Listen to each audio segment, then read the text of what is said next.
estudantes, bem-vindos à reunião semanal do Grupo Sim.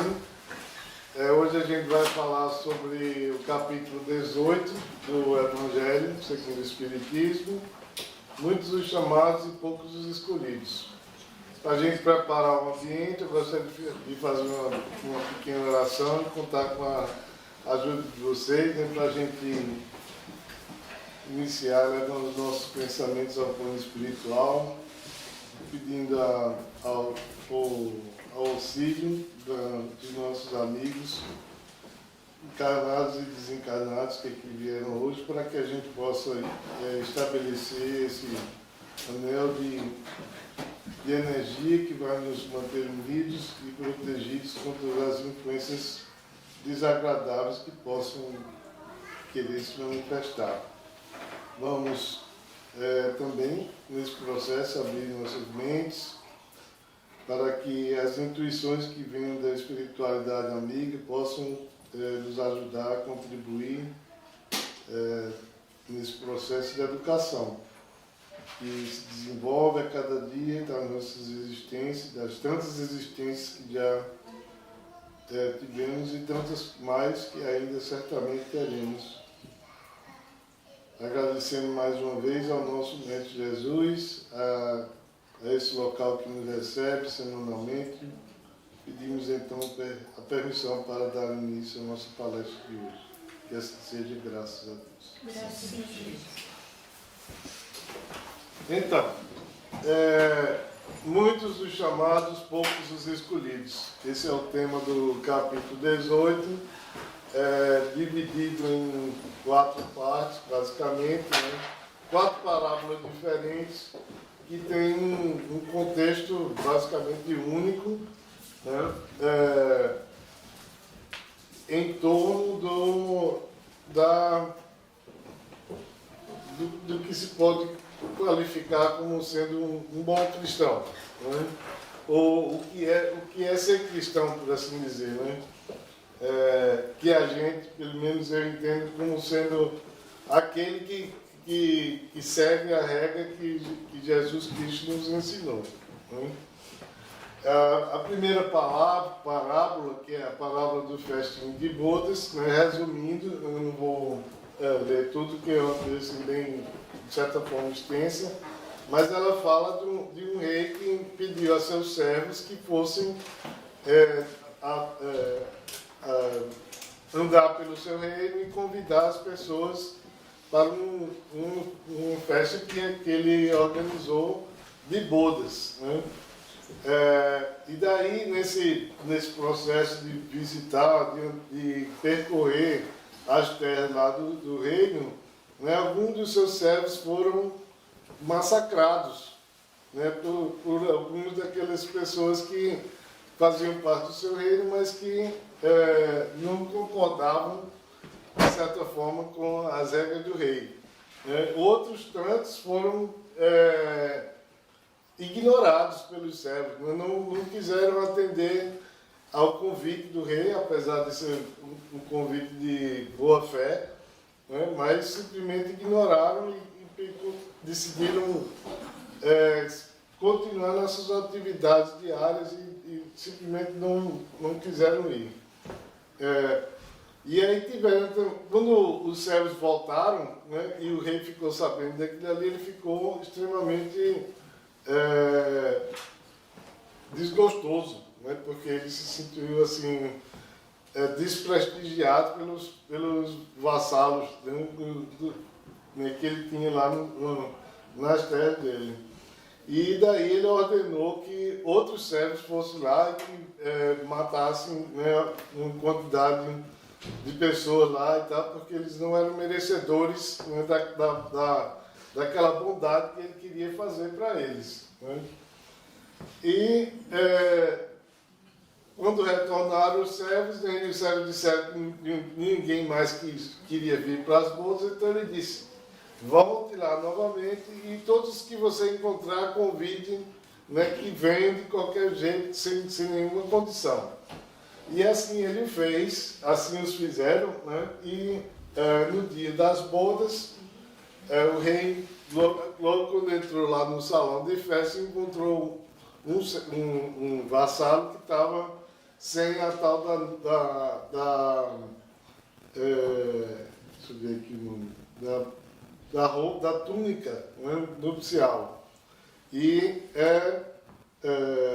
daí ele mandou castigar aquele vassalo, mandou que amarrassem os pés e as mãos dele e levassem para a escuridão.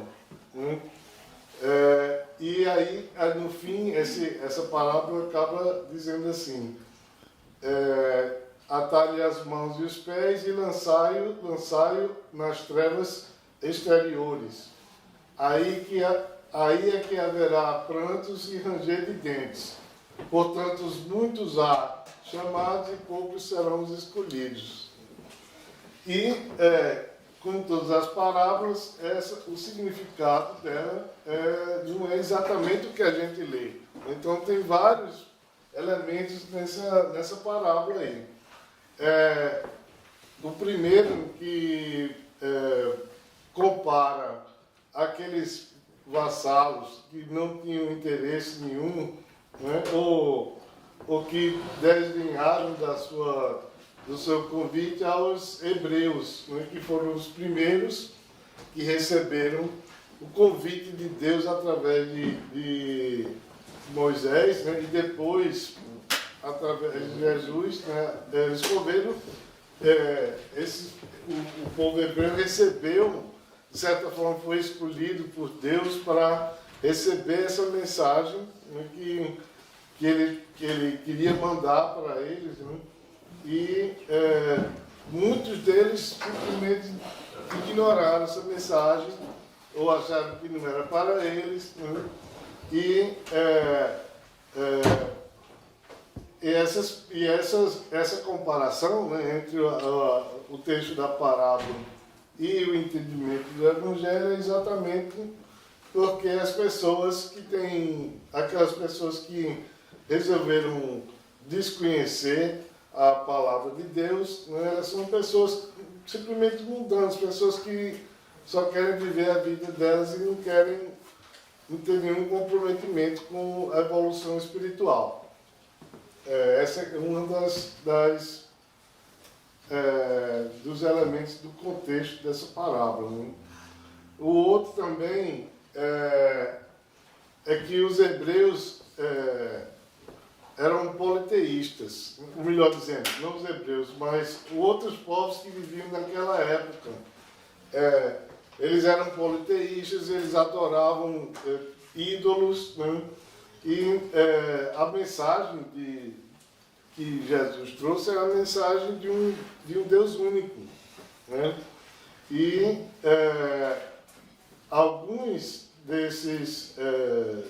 das pessoas, dos povos que viviam naquela época, simplesmente não queriam aceitar. Então, de certa forma, esse contexto, né, da negação ao monoteísmo, a um Deus único, é uma das coisas que está refletida nessa parábola.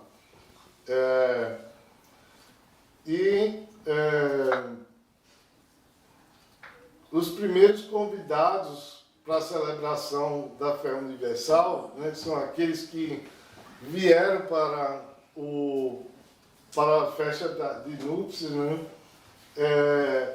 eles repeliram a palavra de Messias e o imolaram, quer dizer, são aqueles que massacraram os servos que foram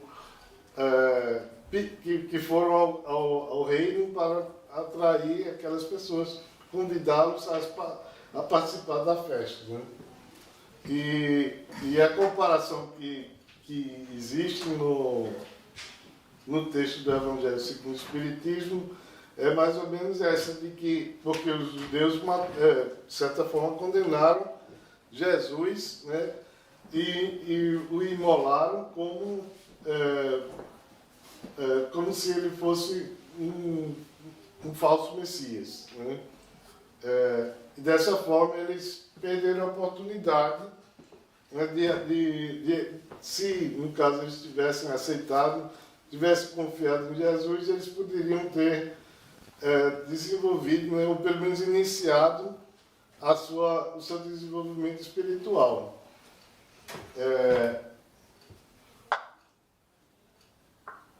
Então, na última parte dessa primeira parábola, né, vem a questão da responsabilidade sobre a decadência moral do povo daquela época, que era atribuída aos fariseus e os saduceus, né, porque eles eram extremamente materialistas, né, e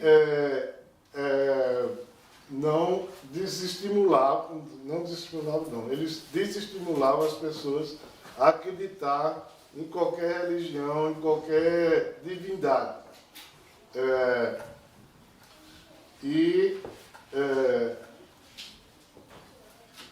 Em função da atitude que eles tinham, né, estimulava o orgulho e o fanatismo das pessoas, né? E ao mesmo tempo a incredulidade de outras pessoas, né? Então, Jesus identifica nos convidados, aqueles convidados que vieram para a festa de bodas, como sendo essas pessoas que eram incrédulas, mas e que foram lá só pela festa mesmo, né? Pela comida, pelo vinho e tal, e que estavam alinhadas com o rei, de certa forma, né? Porque se elas estiveram lá é porque elas tinham alguma afinidade com o rei, mas que eram extremamente materialistas.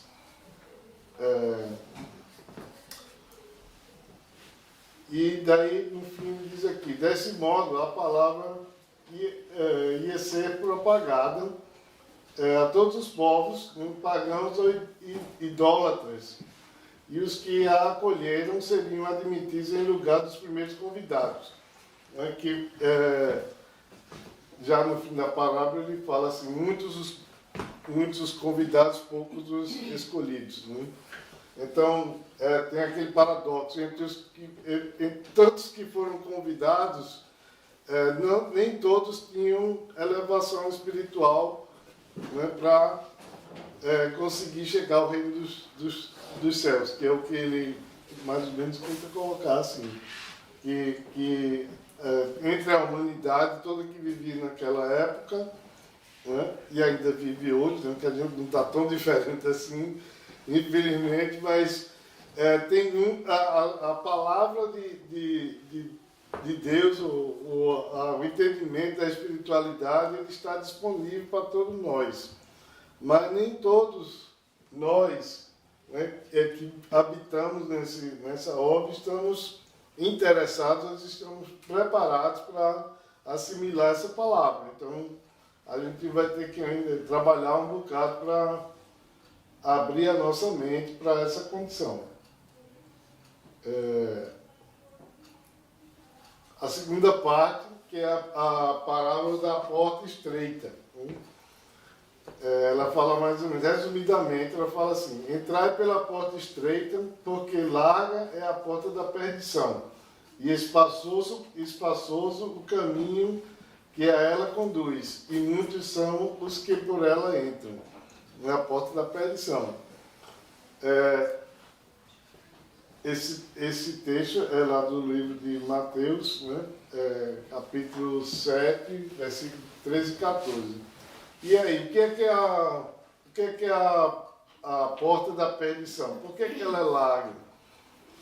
Quem é que pode me dizer alguma coisa a respeito disso? São as escolhas fáceis. Quando você não tem que fazer nenhum esforço para viver, né?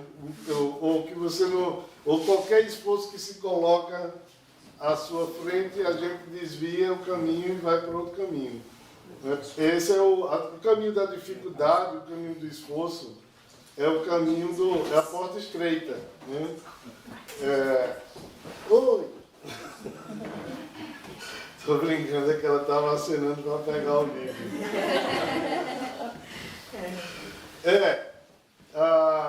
A porta da perdição é larga porque são numerosas as más paixões, né? Aquelas coisas que a gente adere com facilidade, né? Ou aceita com facilidade. E porque nos levam aos caminhos do mal, caminhos que não são os caminhos melhores que a gente poderia seguir, né? Já a porta estreita é aquela que exige que a gente faça um esforço, né? É o esforço de estar aqui, por exemplo, hoje, né? A gente está aqui, todos nós juntos, tentando passar pela porta estreita, né? Fazendo algum esforço para aprender alguma coisa, para entender, né, essa existência que a gente tem, por que a gente está aqui e agora, né? E é um processo que ele não vai acontecer somente nessa existência, vai acontecer nas outras também, né? E a gente tem um conceito que é propagado pelo Chico Xavier, que ele diz que essa é a nossa melhor existência, né? Já tiveram outras tantas que foram bem piores do que essa. A gente já aderiu ou tomou caminhos do mal muitas vezes, né? E dessa, com certeza, são esses caminhos que poderemos ter passado, com certeza são bem menos do que tivemos em existências anteriores.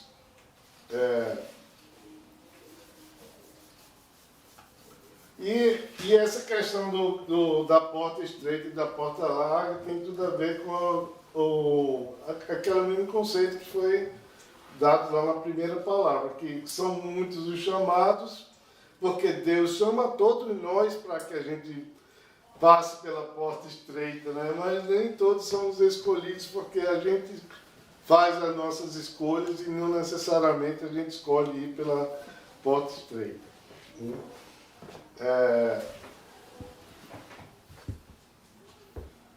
E aí ele faz aqui no fim dessa parte, ele faz um questionamento, por que essa coisa, por que isso acontece dessa maneira, né? Por que existem tantas escolhas, por que a gente faz escolhas erradas, ou às vezes muitas vezes também faz escolhas certas, né?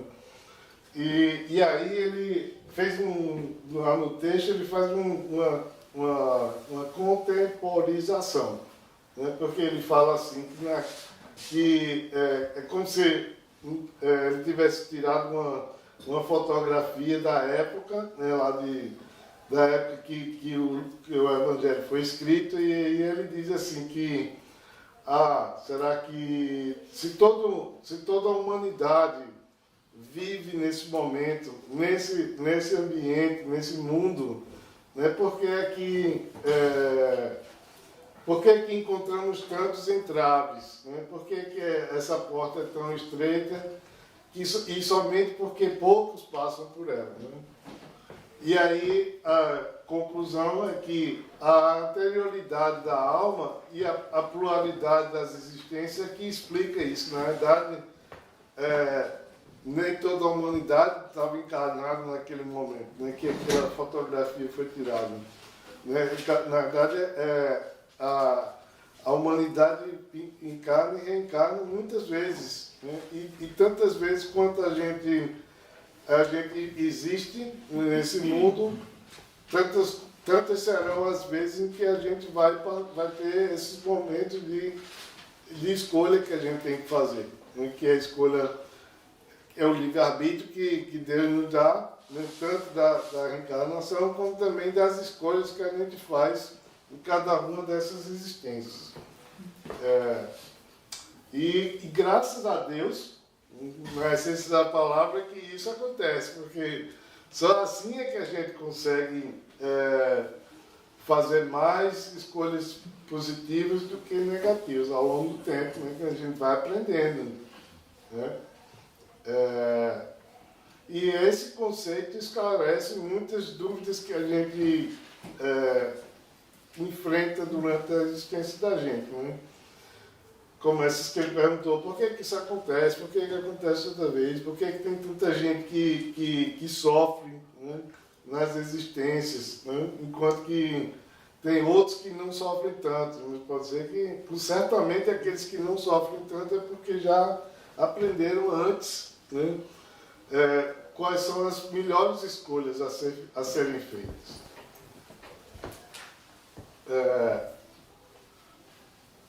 Daí, mas seguindo aqui, tem mais uma parábola, que é a palavra que diz o seguinte: nem todos os que dizem Senhor, Senhor entrarão para o reino dos céus. Aqui ele vai questionar mais uma vez, ou como eu falei no começo, o que é ser cristão, né?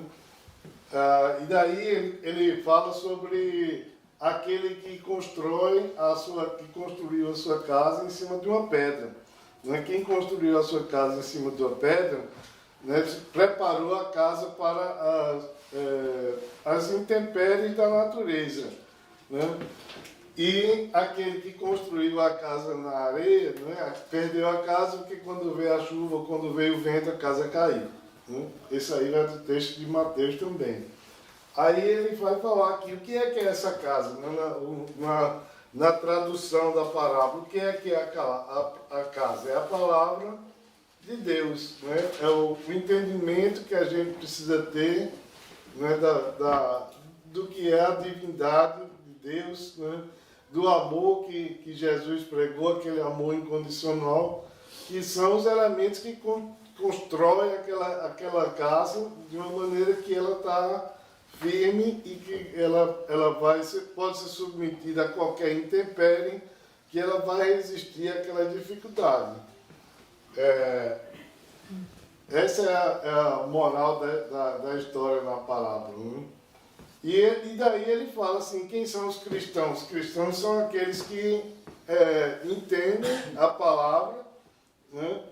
Que entendem o amor incondicional e que propagam aquilo ali daquela maneira. Né? Que ele questiona assim, será que aquele que vai para a igreja, né, ou vai para o culto, e quando volta para casa ele bate na família, né, castiga ou humilha, né, no trabalho, né? Será que esse é cristão?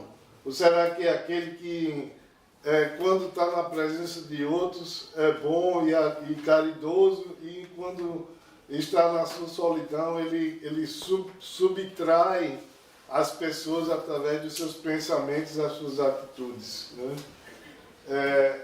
Esses são os questionamentos que ele faz a respeito do que é ser um verdadeiro cristão, né? E aí essa parte acaba dizendo assim, o caminho único que vos está aberto para achardes graça perante Ele, que é Deus, é o da prática sincera da lei do amor e da caridade. Por que a lei do amor e da caridade é o caminho para que a gente realmente consiga construir a nossa casa numa base firme e forte, né?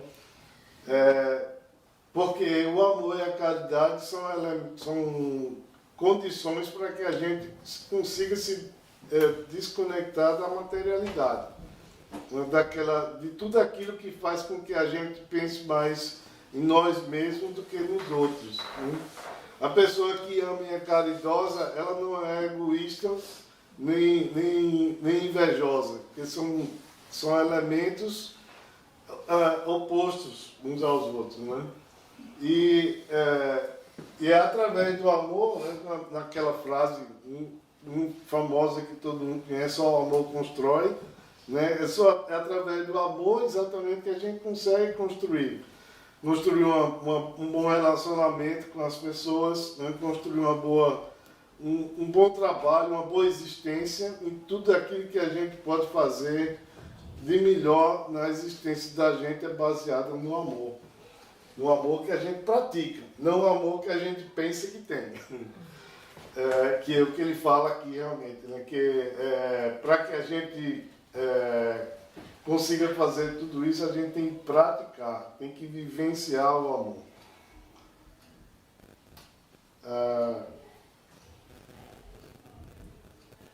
A última parte é sobre muito se pedirá àquele que muito recebeu.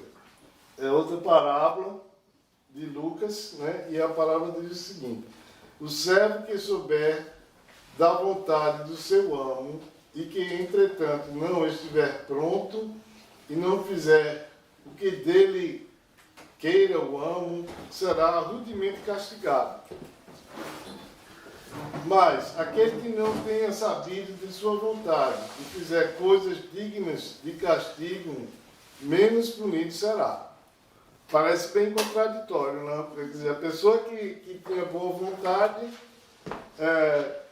mas que não fez nada, então vai ser punido. Enquanto que aquele que fez de qualquer jeito, mesmo sem ter vontade de fazer, vai ser premiado.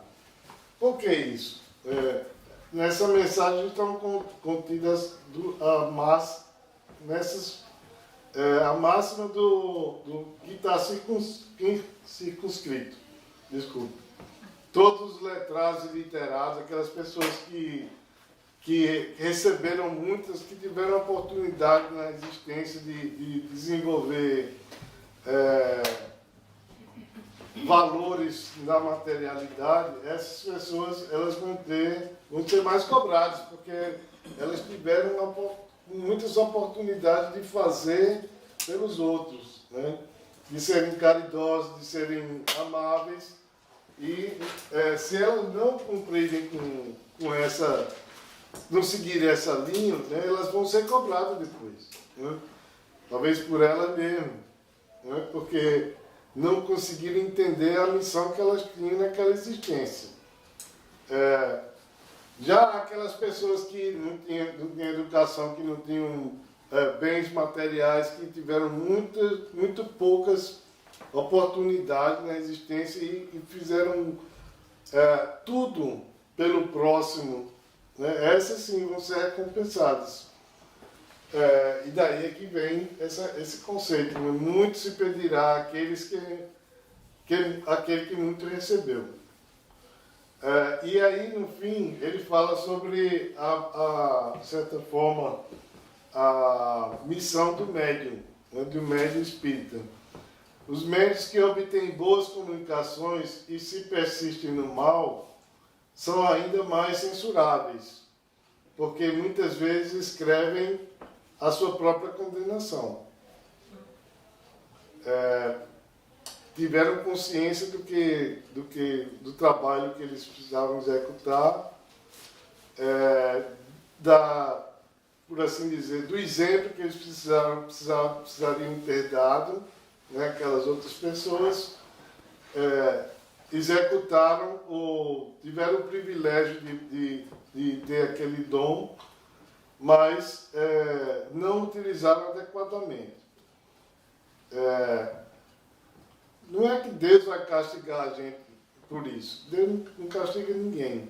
Mas o fato da gente ter uma missão e não procurar cumprir aquela missão da maneira mais adequada, retarda o nosso desenvolvimento, né? É mais ou menos o que ele fala lá na parábola, né? Que o servo recebeu a oportunidade que tinha todas as condições para fazer aquela ação, ele não fez, e por isso foi julgado e condenado pelo seu mestre, né?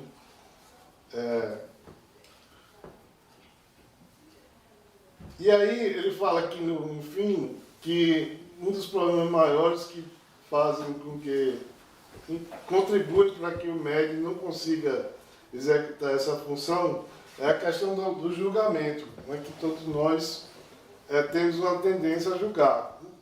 Não todos nós, mas uma quantidade grande de pessoas exercem o julgamento, né? E aí vem aquela máxima também que diz assim, que as pessoas que julgam, elas veem com mais facilidade um argueiro nos olhos dos outros do que uma trave, né?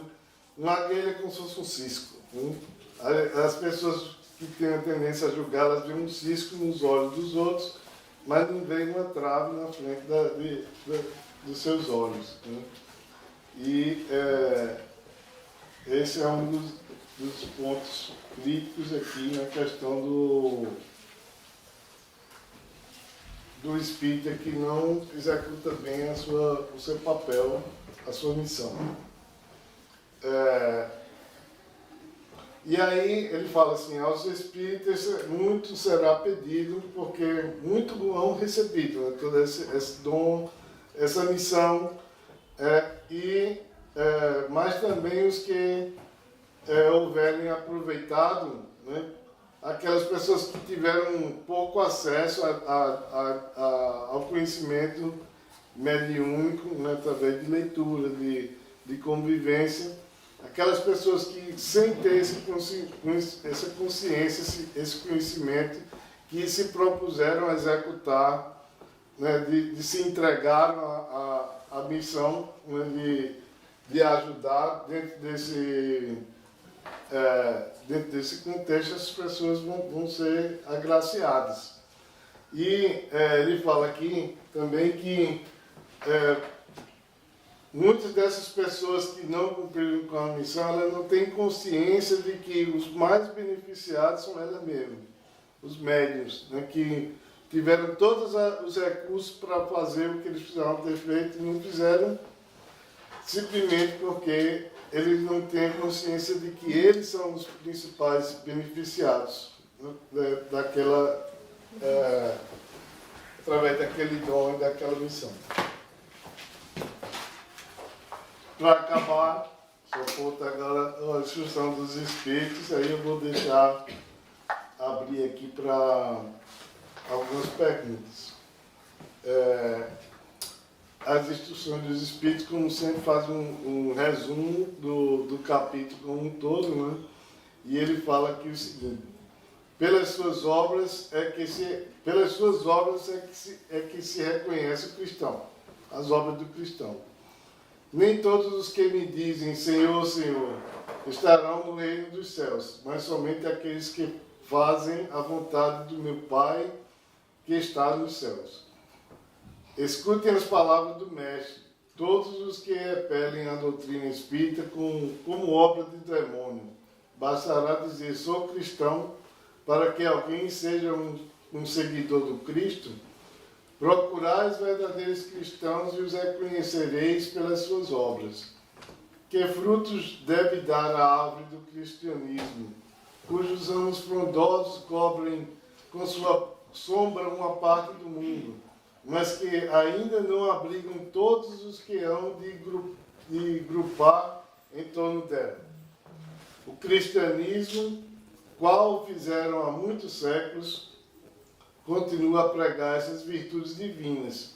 Esforça-se por espalhar seus frutos, mas quão poucos os colhem. A árvore é boa sempre, porém maus são os jardineiros. Aqui, pois, os ouvidos e os corações, meus bem-amados. Cultivai essa árvore da vida, cujos frutos dão a vida eterna. O Divino Senhor, o justo por excelência, disse, e suas palavras não passarão. Nem todos os que dizem Senhor, Senhor, estarão no reino dos céus. Entrarão somente os que fazem a vontade do meu Pai que está nos céus. Quando eu li essa instrução, normalmente tem 3 ou 4 instruções, né, em cada capítulo. Eu achei muito interessante e uma coisa que me conectou muito com ela foi assim, a questão de que, primeiro que ele diz assim, que apesar do cristianismo ter sido criado ou difundido, né, há muitos anos atrás, né, 2000 anos atrás, que a árvore, né, que essa árvore frondosa do cristianismo, ela não conseguiu atingir uma quantidade adequada de seguidores, né? Aí eu pensei assim, mas o meu entendimento, né? O que ele quis falar aqui foi da palavra de Deus, né? A palavra de Deus que ainda não conseguiu atingir a humanidade toda, não é o cristianismo em si. Existem outras tantas religiões que trabalham do mesmo jeito, todo mundo trabalha para Deus aqui, né? O Bárbara gosta de dizer. Todos nós trabalhamos para Deus. Tudo no universo trabalha para Deus. E outra coisa que me chamou a atenção também é quando ele fala que, entre linhas, que o cristianismo que existe hoje, ele não abraça todos os seus fiéis, né? E você já deve ter ouvido falar assim de vários, como é que se diz, vários ordens, várias designações do cristianismo, elas são ainda muito restritivas, né? Não aceitam as pessoas do jeito que elas são, sem precisar dizer o que é que elas são, né? Mas isso aí eu acho que foi uma coisa que me veio à mente também.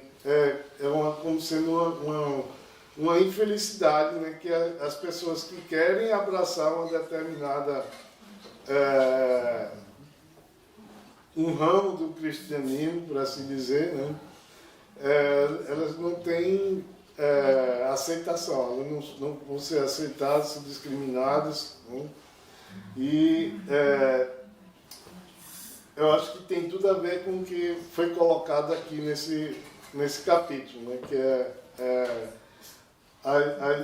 você trabalhar em nome de Deus, né? Construir a sua casa numa base forte, que é a palavra de Jesus, o amor, a caridade, né? E aceitar as pessoas do jeito que elas são, em vez da gente ver os defeitos delas, enquanto que nós mesmos temos tantos defeitos, né? Então era isso aí que eu queria falar para vocês hoje, né? Comunicar. Eu gostaria de saber se a gente ainda tem aí uns 5 minutinhos, dá para a gente responder algumas perguntas.